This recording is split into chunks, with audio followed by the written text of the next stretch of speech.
Okay, so in the video you just made, you mentioned that Eve received her name after the fall. Can you tell us about that? Yeah, that was something I was supposed to mention in this video, and thank you for the question because it helps complete the video.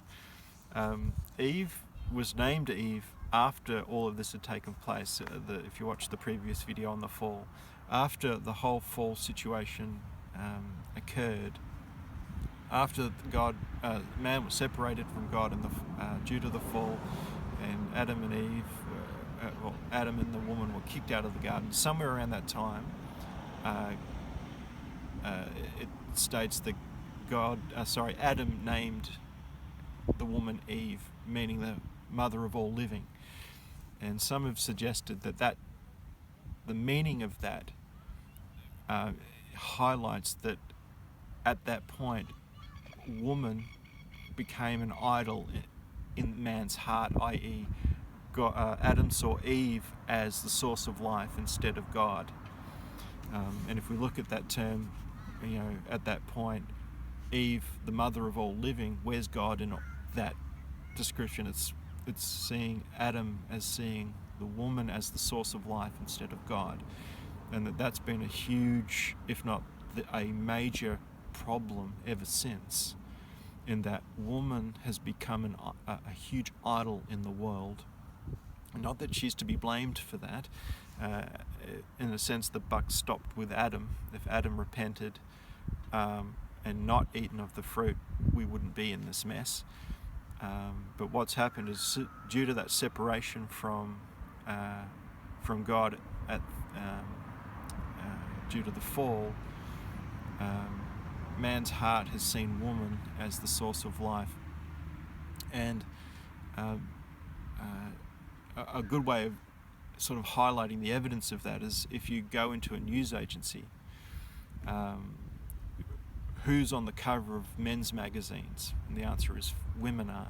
And then you say, who's on the cover of all the women's magazines? Women are.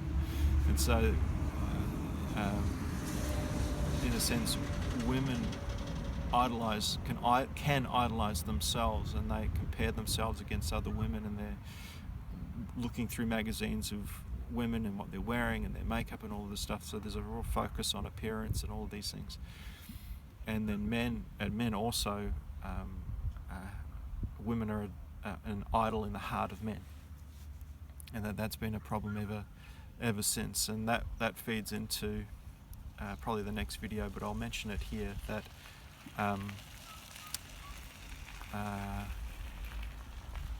just lost my train of thought. Just give me a moment.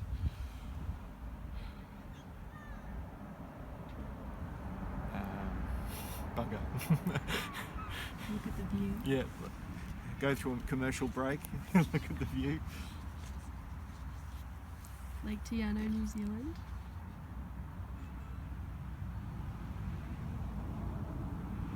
Yes. Yeah, this is what I was going to mention. So, the whole sort of problem that's existed through the passive male, I would even say the over-aggressive male too. It's the two sides of the same coin. That men, due to being unfathered, fathers have lost the ability to raise their sons. Sons grow up with what's been called a father wound, and that wound is essentially a rejection in the heart that leaves them vulnerable to the seduction in females. And in a sense, that heart condition is then attracted to the like in females. So the rejected male heart is attracted to the rejected female heart, who uses seduction to get approval instead of waiting for the right person and all of that. And so, since the father wound is in both the male and the female, and how that fathering takes place for the boy and the girl is very different, and it's probably room for another video. But basically, the the unloved heart of the male is seduced by seduction because it offers approval and acceptance.